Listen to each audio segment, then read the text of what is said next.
Our MC Shouta, who is the sole survivor of a plane crash, wanders around the forest looking for water to drink. Apparently, he had lost his parents in the plane crash as well. When his body eventually gives in and he begins to lose consciousness, a special forces soldier with an eye patch shows up and asks him if he wants to live. When he replies that he does, the man then makes it clear that he's going to face a rigorous life of battle that he'd regret not dying here.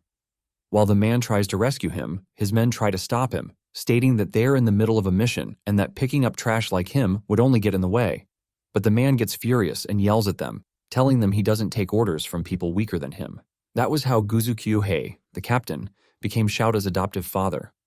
When they return to the base, Guzu hands Shouta a revolver and tells him it's his now. He explains to Shouta that he has to both live with it and die with it, but he knows that dying is still a long way off for him. Guzu gets him some food and water and tells him that when he's done eating, he will become a warrior, taking him by surprise. After the meal, Guzu reveals his plan to train Shouta relentlessly and turn him into a full-fledged warrior just within 5 years. Guzu is a combat professional conducting guerrilla operations worldwide. Just like he said, Guzu begins putting Shouta through various rigorous training sessions. He is taught martial arts and how to handle all kinds of weapons as well. Before he knew it, he had become so strong that no one in the unit dared to treat him like trash anymore. One day, during training with his old man, Shouta takes down a wild boar with a single sniper shot and eventually brings it back to the base. Learning about his plight, the rest of the men in the unit marvel at his undeniable talent, as he's only 10 years old. Some even remark that he might actually have more talent than the captain, who is rumored to be able to shoot a deer's right eye from a kilometer away. 12 years later, in an enemy camp, the ops are seen talking about the appearance of a certain dangerous mercenary called Crimson. According to them, Crimson is rumored to be a master sniper who can shoot the left eye of a mosquito from 2 kilometers away. With someone like that against them, they realize they might be cooked. One of the recruits, who doesn't believe such a thing is possible, disagrees with the rumor, but then the unexpected happens. A sniper bullet gets lodged into his skull from nowhere, driving the whole camp into pandemonium. Apparently, they happen to be deep inside their army territory, so they believe there should be no way for an enemy to infiltrate. All of a sudden, another shot is taken, and this time the general gets killed. Meanwhile, Crimson, who happens to be Shouta, is seen having a good time on a distant skyscraper as he wipes out the entire camp. He had been given the mission to kill the general and cause the unit maximum damage for 50,000 euros. When he decides to head back to report to his old man, a nearby enemy unit spots him and starts charging at him immediately. He's then forced to bring out his revolver to take care of them. Seeing the revolver, the men mock him, calling him a novice, but little do they know the 3 advantages that the revolver has over other weapons. Firstly, it doesn't jam. Secondly, it can use large caliber bullets with high power penetration. And thirdly, it has received the divine protection of the goddess of the battlefield. With just 3 shots, Shouta asserts his dominance and wipes out the entire unit. He's then rescued from the scene by Guzu with a chopper. On the chopper, Guzu congratulates him for killing his 3rd general in the war, but announces that he has a new mission where Shouta is expected to go to Japan. As expected, Shouta assumes that it's probably an assassination mission involving the Prime Minister or someone else of a high caliber. But the old man interrupts, telling him he's going to be teaching in a prestigious high school. Since Shouta can fluently speak 5 languages, Guzu tells him his mission will be to infiltrate the school as an English teacher. A short while later, a fake ID is prepared where he's given an undercover name. He then boards the plane to Japan, wondering what kind of obstacles he'll meet this time. Arriving in Japan, Shouta stops by to get some food at a convenience store. He's pretty impressed by the taste, hygienic packaging, and most importantly, the cheap cost. But what strikes his attention the most is how peaceful the place appears to be. Looking around, all he sees are people going on dates, picnics, or just having fun in general. He then wonders what mission could be waiting for him in such a peaceful country. After eating, Shouta heads to the safe house that was prepared for him. Getting to high-class residential area, he finds his apartment within a skyscraper and is impressed with the looks. The apartment also happens to be close to the school he has been sent to teach at. When he gets in, Shouta notices something unusual, but decides to sit down anyway. Shortly after, a man comes charging at him from behind with a knife. Thanks to his sharp observation skills, Shouta can detect him on time. He picks a bottle of water and throws it at the man to disrupt his field of vision. He then punches him straight in the face to the man's surprise. Not relenting, the man still attempts a full swing, but Shouta evades it easily and knocks off the knife. Seeing his raw physical abilities in person, the man confirms for a fact that he's the well-rumored Crimson. Shouta then grabs the man by the throat, asking who he is. The man surrenders himself easily, stating that he must have overestimated himself to think he could beat the legendary Crimson alone. Shouta, feeling cocky, tells him he should come with a team of 5 next time. All of a sudden, a young lady shows up behind him with a pistol aimed at his head, ordering him not to move. Shouta, who doesn't seem the least bit surprised, just casually tells her the hammer is not cocked, causing her to get flustered. He then turns around and grabs the cylinder in an instant, telling her to be more careful next time. The lady thanks him for the tip, but tells him she would be needing it as all they're here to do is provide rear support for him. They then officially introduce themselves as Ulfheim and Maylene. Ulfheim will be infiltrating the academy as an art teacher to provide support to Shouta and help him get settled into the culture. Maylene, however, will be infiltrating as one of the students to equally render support from the shadows. Shouta then reveals that he had sensed their presence the moment he walked in and had just waited to see what they were made up of. He asks if they purposely made their attack cheap just to check him out, but the duo's spirits get shattered as they were really trying their best. When they ask if he has any questions, Shouta asks how Maylene thinks she can pull off a teenager look when she's clearly in her 20s, pissing her off in the process. She then explains that since her skin is flawlessly smooth, she wouldn't really stand out in the midst of the Japanese high school girls. Ulfheim cuts in, telling her to stop glazing herself, and she ends up snapping again. The duo then later decides to brief Shouta about the mission. The goal is to infiltrate the academy to protect Sakurako Kujo, the daughter of the president of a global military corporation, who attends the school. It happens to be a hidden Japanese military corporation that is known for developing war equipment from rockets down to ammunition. The corporation is said to be using neighboring countries as detours to evade the country's arms export principles, which wasn't really an issue as long as it was limited to the West. But they received reports that President Kujo had started funneling the products to communist countries, which would eventually lead to world destruction. Since organizations from all over the world are now interested, they are most likely going to try to use his daughter as leverage on him. That's why someone as skilled as Shouta was hired to monitor and guard her from these unknown people. Shouta is expected to also sweet-talk Sakurako to get information about the arms export so he can outsmart the other forces, but that would be a serious problem, as bro has zero riz. Maylene then comments that his majestic and nonchalant looks should be able to make her fall for him naturally. The following day, following the intel he has received about the target, Shouta gets on a bus, where he meets Sakurako. When the bus takes off, Shouta notices Sakurako acting strangely, so he assumes that she's probably running a fever, or some kind of virus. When he communicates with the rest of the team through this hidden communication device, asking if he's to send her back home, they point out that he's not in any position to even do that to a stranger. Ulfheim, who is monitoring the whole incident with a surveillance drone, points out that rather than fever, Sakurako is just embarrassed. Apparently, she's being molested by a much older, perverted man from behind in the bus. Shouta then realizes that this is probably part of his guard duty as well. After cupping enough of her dump truck, the man, however, decides to take things further by groping her milkers. So Shouta intervenes. Like the knight in shining armor Sakurako wished for, Shouta grabs the man's arm and twists it till it almost gets to a breaking point, causing him to scream in pain. After reprimanding the man, Sakurako thanks Shouta for helping her out, and he brushes it off easily. He then tells her she needs to fight back, as she won't get help like that on a battlefield. Hearing his corny sentence construction, Ulfheim and Maylene wonder if Shouta has really never spoken to a girl before. Shortly after, the bus makes a brief stop, so the man storms out and starts running away. Not wanting him to escape, Shouta chases after him and eventually catches up to him in an abandoned alley. While the man realizes he can't run anymore, he brings out a stun gun and threatens to use it on Shouta if he comes any closer.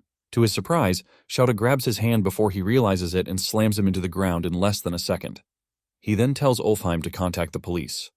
Ulfheim seems against the idea, as they're meant to be undercover, but when Shouta reminds him that he's an assassin, he agrees to it. After taking care of the issue, Shouta arrives at the school and realizes how much time has passed. Since he had been delayed intensely by the police after handing over the molester, there was nothing he could do about it. Ulfheim instructs him to report to the principal immediately, but is completely blown away when he finds out that Shouta doesn't even know what a principal is.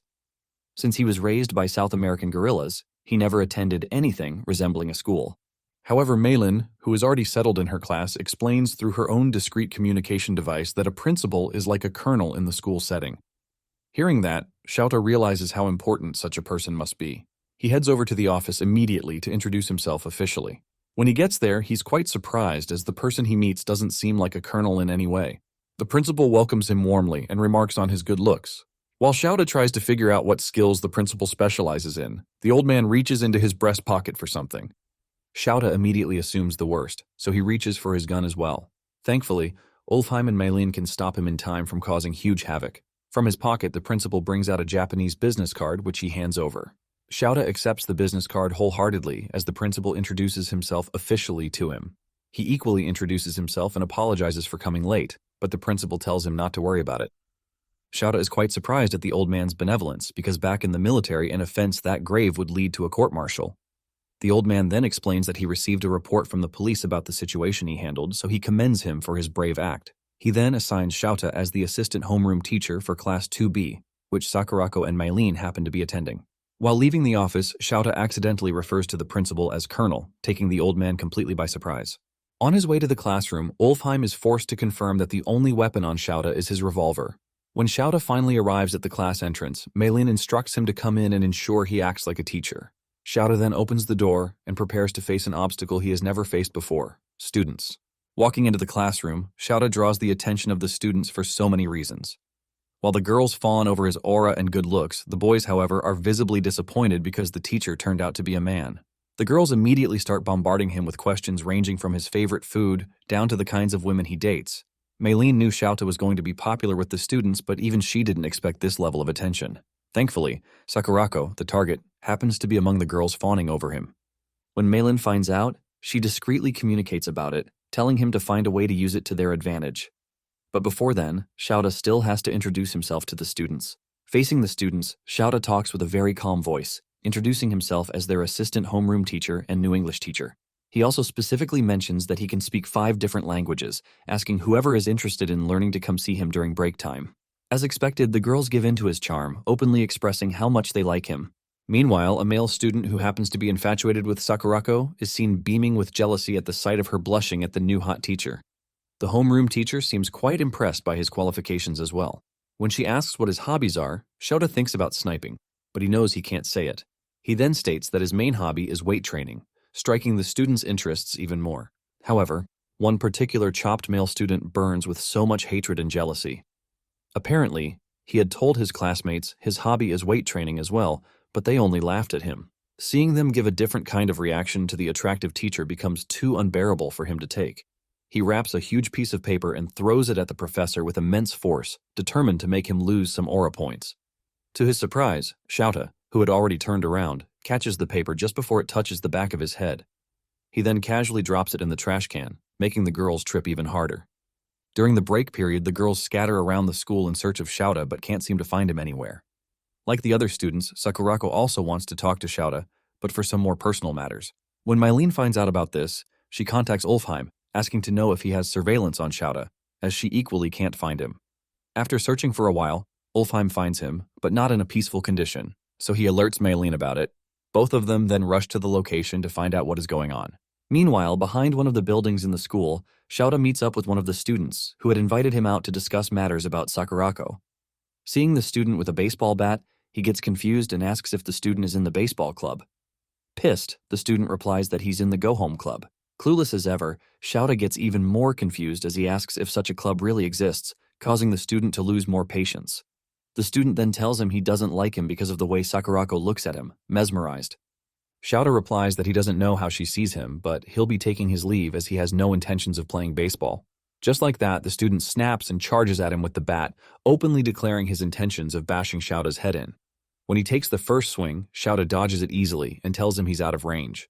The student gets furious and takes a couple more swings, but Shouta keeps lecturing him on how to swing properly as he evades them.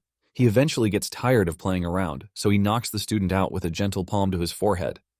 Ulfheim and Mylene then arrive at the area and are shocked to see that, apart from the previous roller coaster of events, Shouta has also beaten up a student on his first day. Shortly after beating up the student, Shouta carries him on his shoulders to the school infirmary. Walking through the hallways, the present students are astonished to witness what's going on. Some of the students identify the student as the delinquent from Class 2B and assume that he probably got hurt while messing around. However, the female students around wonder who the hot teacher is. Ulfheim and Mylene, who accompany him, try to downplay the whole situation, announcing to the students that the delinquent simply fell and passed out. When they get to the school clinic and place the delinquent in the bed, Mylene asks if he has any idea of the situation he just put them in. Shouta replies that it's similar to the one time he tried to take his old man down and got his butt kicked. That's when they realize just how far gone Shouta is from a normal life. All of a sudden, the health attendant arrives with the principal, gasping heavily for breath. They had received reports from numerous students about the situation, so they had to verify it. While the health attendant checks his condition, the principal asks about what happened. Maylin then immediately responds that the student had slipped on a banana peel and passed out from hitting his head on the floor. She explains that Shouta just so happened to find him in that condition, so he had carried him all the way to the clinic by himself. The health attendant then cuts in that the injury doesn't seem like a banana peel-inflicted movie and that they can't fool him. The geezer begins a boring game pep talk about how he has been a nurse for 40 years and how he also happens to have a black belt in karate. He then concludes by stating that the student appears to have been hit with a palm strike by somebody. He turns to Shouta and straight up accuses him, as he looks like someone with martial arts knowledge. The principal, however, is in utter disbelief, hearing the accusation, but he patiently waits for Shouta to deny it. The geezer, however, then presses on, telling Shouta to confess before the student wakes up. Seeing how badly things are turning out, Maylin discreetly communicates with Shouta, telling him this is not the time to be calm, as he could really get fired if the truth comes out. However, Shouta simply responds that there's no need to panic, as he knows it won't turn into a major event. Besides, he believes he'll still be able to protect the target, even if he gets fired. Suddenly, the student wakes up screaming and checking if he's still alive. He then shortly recognizes the environment as the school clinic. When the health attendant asks if Shouta was the one responsible for what happened to him, he considers exposing him, but decides to keep quiet for some reason. The old man interprets his silence as intimidation, so he proceeds to call the police to report the case as assault, but to his surprise, the student stops him. He then tells him he sustained the injury from falling and that they shouldn't make a big deal of it. The attendant believes he's lying, so he tries to press further, but the student snaps and calls him a toothless old geezer, asking him to mind his business. As expected, the geezer's anger gets taken away from the actual incident and targeted at the student's rudeness. While the delinquent walks past Shouta, he whispers that he's going to make him pay for what he did to him. Thanks to the delinquent's unruly behavior, the team manages to clear the air, so they get to leave scot-free. While they head out, Shouta casually mentions how similar delinquents are to mercenaries in the aspect of upholding their reputations. He had taken a gamble on the fact that the delinquent wouldn't want news to get out about him getting ragdolled by a new teacher in school. Hearing this, Ulfheim and Maylin are pretty impressed as they confirm that Shouta is indeed no ordinary mercenary. The team then decides to resume their duty of protecting their princess. On their way, Maylin makes a corny joke, likening their mission to the Mario Brothers, but as expected, Shouta doesn't get it. Meanwhile, a suspicious student is seen stalking Sakurako while thinking to himself that all he has to do is capture her, and then the world can be his. The team eventually finds Sakurako changing her shoes in front of the school locker room, so they realize she's about to head home. Ulfheim, however, voices out his concerns about the Japanese unusual culture of switching shoes when the school clearly has cleaners. But Maylin teases him about it, calling him ignorant. Both of them then get into a squabble as they begin calling each other names. While Sakurako heads out, Shouta notices something unusual, so he orders Ulfheim and Maylin to freeze. He then points out the fact that while the other students are leaving, a particular student seems to be standing still in the locker room. Worse still, he's standing directly behind Sakurako's shoe locker.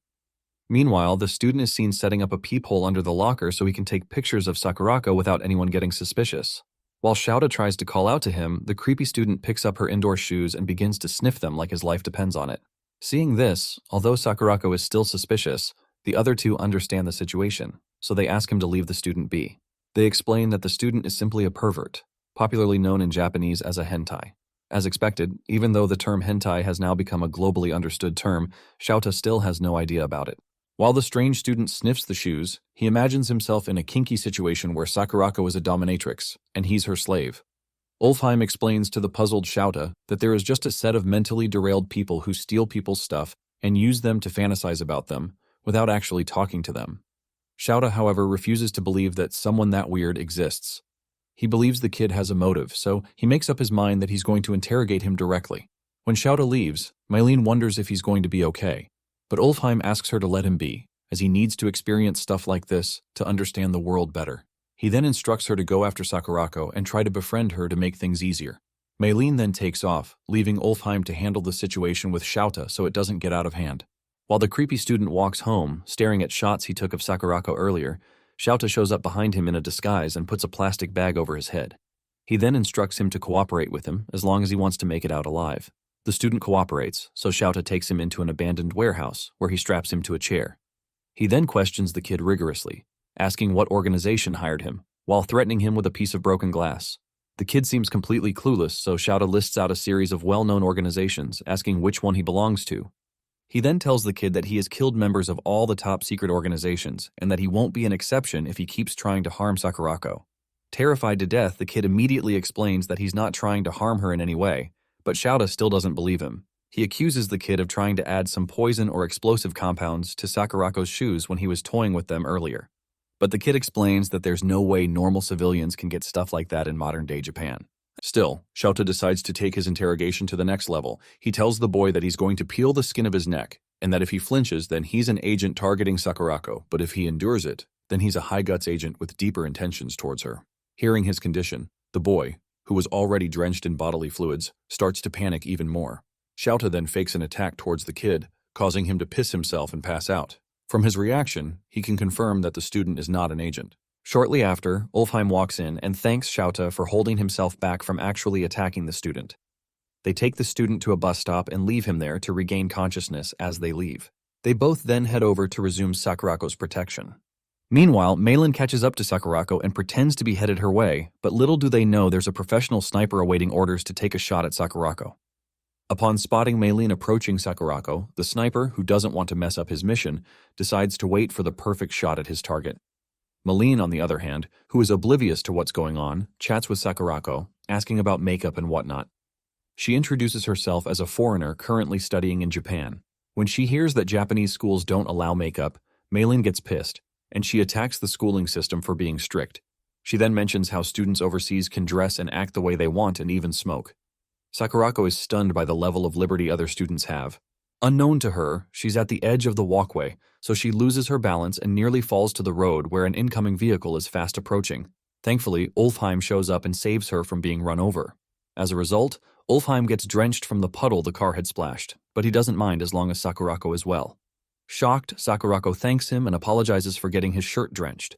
To her surprise, Ulfheim winks at her and calls her a princess who almost got her clothes ruined.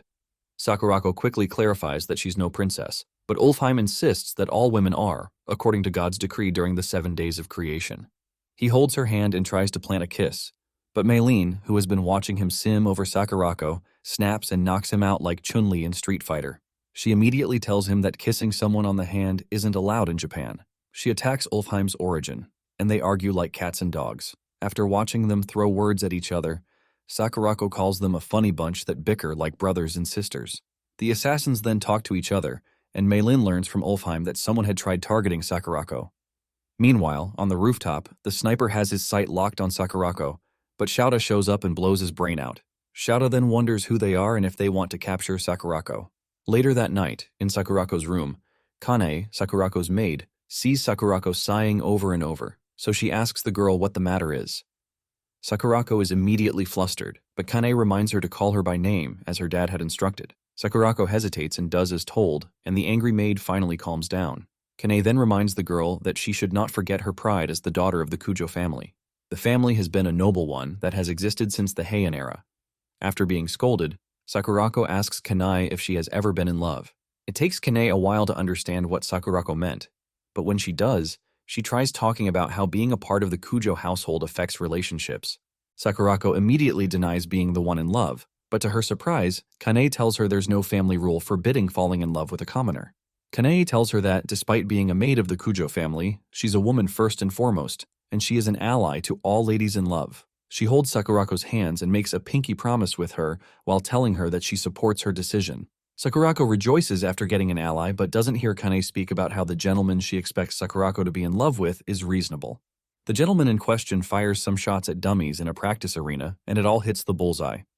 Malin checks the dummies and sees the shots are skewed towards the left, so she asks why it is called a bullseye.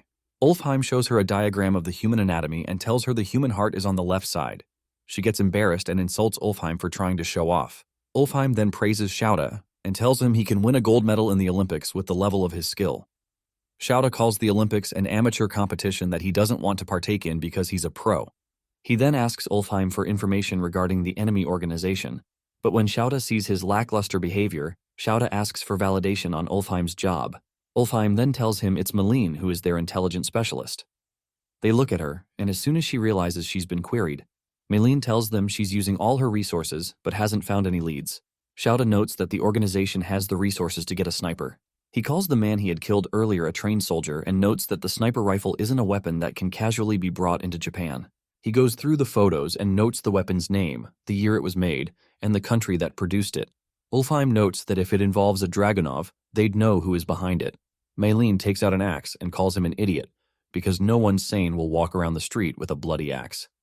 While they bicker, they all conclude that they can't smoke out the organization based on the weapon's origin, and because of that, they can only react to their moves.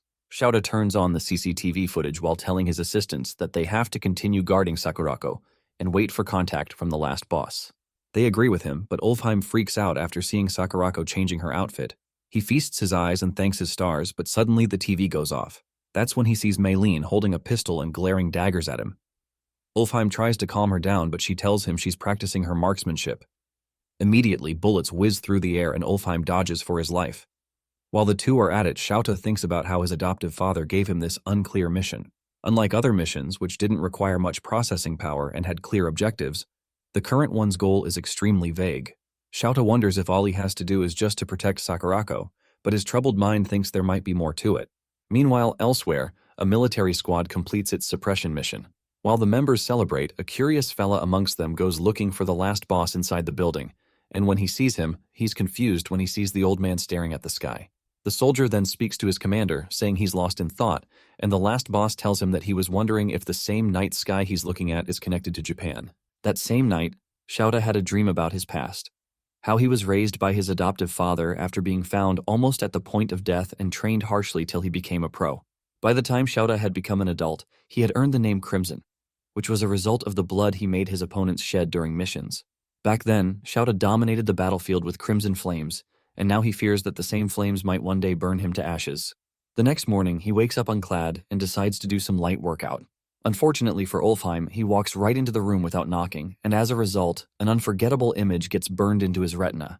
As he tries to forget what he had just seen, Ulfheim says he'll need to go on a date with 6 different ladies to cleanse his eyes. As Shouta dresses up for school, he asks Ulfheim if he's good at such a mission, and Ulfheim brags about being able to complete it within a day. Curious as to why Ulfheim entered his room, Shouta asks Ulfheim why he's around, and Ulfheim latches onto him before saying that he was worried about him due to the night and day difference between war and Japan. He then urges Shouta to eat breakfast with him before they head to school. Shouta agrees and heads to school after a couple of minutes. In the classroom, he reads an English novel to his students, but the females fawn over him. Maylene sees how bright red Sakurako's face is, so she calls her cute. Meanwhile, one of the male students, named Hideki, gets pissed at Shouta for getting the girls to fall for him. He wishes he were popular because what matters to him isn't looks but how pure a person is. Coincidentally, Fuse glares daggers at the teacher, while Sakurako looks at him with admiration. Later that day in the restroom, Hideki approaches Fuse, and after seeing how angry and hostile the latter is, Hideki tells him he's on his side. Confused, Fuse reminds Hideki that he's a loner, and Hideki accepts, but he then brags about his wealth. Fuse affirms that Hideki is rich, and Hideki tells him that if they combine forces, he can pay the delinquents Fuse can call over and have them beat Shouta up. Fuse thinks about and immediately buys the idea, so they shake hands and ally. Immediately, Fuse contacts delinquents all over the city and promises to pay them for the job, so they hurry over in their vehicles, feeling excited about their mission.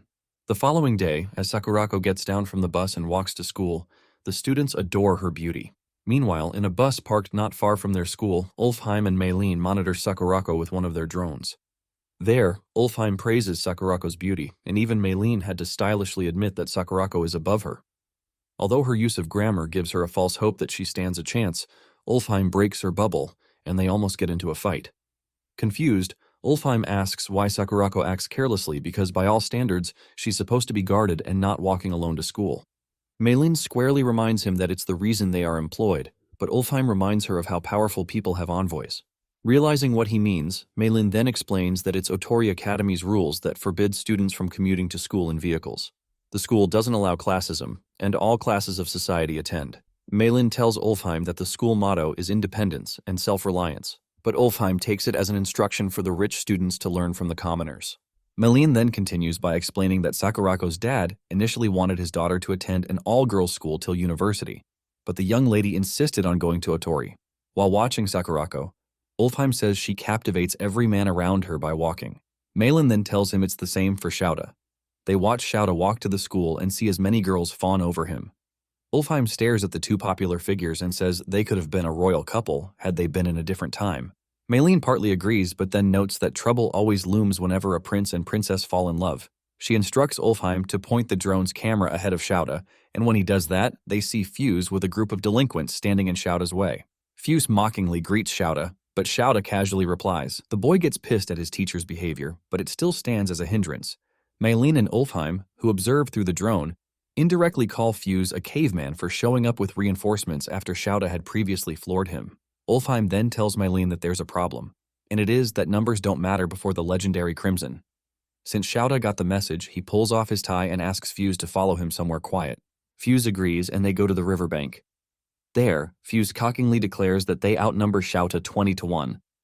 He believes Shouta doesn't stand a chance due to the difference in numbers, so he gives the teacher the option to cry and apologize, and that way he may be spared. To their surprise, Shouta gives them the same condition and then reminds them that he wishes they didn't fight because he's their teacher. They laugh at him and conclude that Shouta isn't good at math. With 2 words, Fuse orders the delinquents to fight Shouta. They immediately rush at him, but he folds them and whoops them like it's a walk in the park. The others get terrified as he perfectly knocks down their comrades. They say Shouta isn't human, but Shouta assures them that he is. But he was simply trained on the battlefield. As he strikes most of them down, the others panic and yell that they weren't informed beforehand about how strong Shouta was. Fuse gets mad at them for failing to take down one man, so he yells at the bikers to run Shouta over. One of the delinquents immediately starts his bike and charges right at the English teacher. What happened next shocks everyone watching as they did not expect Shouta to step on the bike and kick off the rider like a ball. He picks the bike up and sits on it. Fuse loses his fuse and yells at the others to attack Shouta, but Shouta shocks him by driving straight at him like a raging bull, but then momentarily stops inches from his face. Fuse sweats buckets and falls to the ground, but still tries to act tough, so Shouta tells him to thank his stars that the Japanese bikes have well-built security systems. The teacher then asks them if they still want to have a go at it or not. On hearing this, the delinquents think about it for a bit before making the wise decision by bidding Fuse farewell and running off. Fuse is shocked by their behavior, so he orders them to come back, but they shut him up and call him a coward for not fighting. The other boys who stick around advise Fuse to give up since they never stood a chance when they were about 20 compared to now. Frustrated, Fuse grits his teeth and then yells at Shouta, calling him a fighter. Shouta calmly replies to him by asking what Fuse wants, then calls him a coward. Fuse then admits that Shouta is good at fighting, but then asks if he has guts.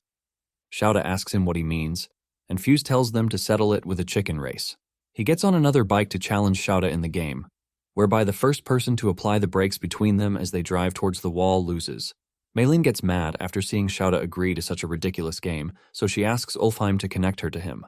Immediately as the connection is made, she asks him if he seriously wants to take up the challenge, and Shouta affirms. She then asks him if he's dumb because he can easily solve the matter by beating them to a pulp. She then asks him what he'll do if, by some chance, he loses the chicken race. Shouta plans to find out when he crosses the bridge. With that, he disconnects the audio. Maylene yells at Ulfheim, saying that Shouta has violated orders. She worries about what the boss will say if he finds out. Maylene then asks Ulfheim to turn back the audio, but to her surprise, he refuses. She snaps at him and hits him for being so stupid, but Ulfheim tells her that Shouta would never lose. The day Shouta knocked out Fuse when the brat tried attacking him, Shouta carried the boy back to the infirmary. Then, Ulfheim had asked Shouta why he was being too nice to the boy, so Shouta narrated how he had a soldier much younger than him join his unit when he was fighting in the jungles of South America. Despite the boy being very young, Shouta and the last boss had allowed him to participate in the war because the boy needed to feed his family. Back then, Shouta had grown close to the boy and tried teaching him Japanese. Unfortunately, the day after he taught the boy how to say goodbye in Japanese, the little soldier was killed in action. Now, the reason Shouta had decided to help Fusey was that he looked just like the fallen little soldier. As Ulfheim watches them about to race, he sees Shouta smiling after being trash-talked by Fuse, and notes that Shouta might be better suited as a teacher than a mercenary. Rain starts falling at the venue, and as they rev their bike, preparing for the race. The referee announces that they are to take off as soon as the can he throws hits the ground. Maylene has a bad feeling about the race, but Ulfheim calms her down by saying Shouta is a teacher after all. She refuses and says he's just a legendary mercenary. Still, Ulfheim supports Shouta and tells her that Shouta might become a legendary teacher. Curious, he anticipates the outcome of the race. A few seconds later, the referee throws the empty can into the air, and as soon as it lands, the bike riders kick off. Shouta outpaces him and accelerates towards the wall. Fuse also picks up speed, and it has his henchmen worry about him. Still, Shouta doesn't waver and doesn't reduce his speed despite the wall getting closer than ever. Seeing this, Malin freaks out, knowing that if they crash into the wall at that pace, Fuse will die. Ulfheim, on the other hand, commends Fuse for being gutsy, but Malin worries about Shota's teaching career because if he gets Fuse killed, that'll be the end for him. Ulfheim, on the other hand, says that can only happen if Shouta abandons the boy, but he is sure Shouta won't do such a thing. As they approach the wall, Shouta glances at Fuse and sees the boy risk his all just to save his face in school. At the last minute, Fuse applies his brakes out of fear of being turned into mashed cheese, and immediately Shouta intervenes by leaping off his bike and saving the boy. He acts as a meat shield while falling to the ground and protects Fuse from being grazed. The bikes, on the other hand, slam into the wall. Shouta then gets up after sustaining an injury on his forehead and asks Fuse out of concern if he's okay. Fuse wakes up and sees he's safe, so he assesses the situation and realizes that Shouta had saved him. Shouta observes him and relaxes after seeing that Fuse isn't hurt, so he walks away. Utterly confused, Fuse asks Shouta why he saved him, and Shouta should have left him alone. Shouta then realizes that the reason Fuse has been acting this way is that he is always alone. The boy grits his teeth from the impact of Shouta's words and tells Shouta not to pity him. Fuse then recalls how his parents didn't care for him, and he had to fend for himself in such a lonely world. Shouta approaches him and tells him that in the world he knows, children aren't left alone because they are also valuable combat assets and labor forces. He explains to Fuse that he has lived in a world where a child's life is as light as a feather, but it's a problem for Fuse, who hasn't reached out to all these while. With that, Shouta stretches his hand at Fuse, and the boy is shocked to see someone show concern about him. Shouta then tells Fuse that he isn't alone, and if he ever feels like lashing out or getting pissed off at something, he should come to him. And if it's a fight, he'll take Fuse in as many times as he wants. The boy bursts into tears, and then shakes Shouta, agreeing. At this point, Malin admits she's amazed by Shota's hot bloodiness. She agrees, just like Ulfheim, that Shouta isn't acting out of character. Outside, as Shouta and Fuse leave the riverbank, Fuse confirms that Shouta just moved to their town, so he offers to lend a hand to Shouta in case he needs anything. Shouta agrees by using weird terminology, and the boy struggles to grasp what he's saying. Malin then realizes that their organization has to clean up the mess Shouta and Fuse had made. Worst of all, she's the one in charge. As the males walk back to school, Hideki stares at them from afar and curses Fuse for being a coward. He changes his mind and vows to get Shouta expelled from their academy. A few days later, Hideki hugs and tries to kiss the portrait of Sakurako in his room. Suddenly, his housemaids come into his room to clean it up after informing him beforehand. He quickly covers her portrait and looks very embarrassed due to almost being discovered. He then yells at them for entering his room without his permission and threatens to have them fired. He orders the old ladies to leave his room, and as soon as they leave, they continue their cleaning elsewhere while talking about how the lord of the house will be pissed if they don't clean Hideki's room. Another maid tells her not to worry because the geezer is always so busy with work that he rarely comes home, and when he even comes home, he always heads straight for the villa in Izu where he polishes his favorite vase. Just like they have said, Hideki's dad currently admires his vase, which he calls Kakimon, a national treasure. Meanwhile, the maids are fed up with Hideki's behavior because he does whatever he likes since he's spoiled with money. He even orders food when the maids could have made one for him. Pissed at their nagging, Hideki calls them lowlifes who shouldn't tell him how he gets to spend his allowance. They stare at him judgmentally and vow to ensure their children don't turn out like him. 1 week later, Sakurako plays the piano during music class, and the entire class applauds her. Ulfheim and Malin confirm there are no abnormalities on Sakurako's front as usual. They talk about how nothing has happened since the sniper incident, and it's been peaceful ever since. Curious, Malin asks Ulfheim what Shouta has been up to since she hasn't seen him since morning. Ulfheim then reports to her that Shouta is getting chewed out by the principal. Malin leaves the music room after hearing that Principal Tazaki has summoned Shouta. Meanwhile, at the principal's office, Tazaki tells Shouta that there's a troubling case against him. Shouta, as usual, acts strictly and rigidly around the principal like he's talking to a colonel. He asks the principal what he did, and Tazaki shows him photos of him clobbering the delinquents by the riverbank. Shouta simply calls it a photo from the extracurricular lesson they had the other day, and he doesn't see any problem with it. Tazaki then tells him the photos were distributed to the PTA. Oblivious to what that stands for, Shouta compares it to NATO, thinking it's the Asian version, but Tazaki explains that it's the Parent-Teacher Association. Still oblivious to what it is, Shouta relaxes, but the principal tells him not to underestimate PTA because it currently holds more power than the principal. The news hits Shouta like a cannon because the principal, whom he holds high like a colonel, is powerless against the PTA. The man then tells him about the PTA president, Mrs. Ushijima, who is the wife of a prefectural assembly member. As Shouta relates to their power based on a democratic nation, Tazaki shows him a mysterious letter, circulating for Shouta's dismissal, or else they'll leak the video footage of his fights with students to the web. Realizing it can jeopardize his mission, Shouta decides to look into the case. He is sure that Fuse can't snitch to the PTA, so he believes there's a third party who helped Fuse gather the group back then. Shouta suspects the third person and assures the principal that he'll get to the bottom of the case. After the meeting, Shouta meets with his teammates and relays the information to them. By then, Sakurako had gone home early for her lessons. Before long, Mrs. Ushijima circulates papers of Shouta beating up students. She blots out his eyes, as if that's enough to help counter defamation. Curious, Ulfheim asks Shouta how he plans to solve the case after seeing how relaxed Shouta looks. Maylene thinks otherwise, so she asks him for his plan against the PTA. The clueless militant then calls the PTA the academic variant of NATO, but his teammates realize that he doesn't know what a PTA is. Ulfheim tells him that the PTA is an auditing body that watches over the school's order. Upon hearing him, Shouta relaxes and tells them that there's no problem because he's on the side that corrects the order. Ulfheim asks for an explanation. Shouta tells him that he was simply giving the kids some educational guidance. Maylene doesn't fully agree with him, and she reminds him that there were lots of injuries. She tells him it isn't some hot-blooded teacher drama, and they aren't in that kind of era anymore. Ulfheim then tells her that he simply has to create Shouta's era. They talk back and forth till Ulfheim asks her if she's gotten the intel on who is behind the whole incident. Maylene smirks and affirms she has found the culprit. She shows them photos of Hideki Mogi, a rich bozo who set up the whole ordeal and filmed it to try to trap Shouta.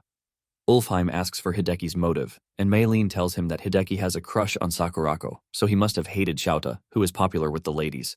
Ulfheim sees how troublesome the situation is because he can't get to correct Hideki like the usual delinquents, since the boy will hold a grudge against him if he tries it. Maylene agrees with him but notes that they have to solve the case.